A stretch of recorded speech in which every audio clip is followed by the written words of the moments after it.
দোস্ত ফরমালিন কোথায় পাওয়া যাবে রে? কেন ফরমালিন দিয়ে তুই কি করবি? তোর ভাবিকে খাওয়াবো যাতে সহজে বুড়ি না হতে পারে। শোন বলতু, তুই সবসময় তোর বউয়ের সাথে এত ঝগড়া করিস কেন? বউকে একটু ভালোবাসতে শেখ। কে বলছে আমি বউকে ভালোবাসি না? কিভাবে বাসিস? শোন, আমি বউকে ভালোবাসি, কিন্তু কার বউ সেটা দেখার বিষয় না।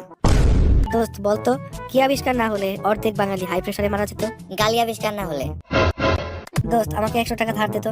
শোন, বউ হারালে পাওয়া যায়, কিন্তু বন্ধুকে টাকা দিলে সেটা আর ফেরত পাওয়া যায় না। দোস্ত এখন আর মানবতা বলতে কিছুই নেই রে। কেন, আবার কি হয়েছে?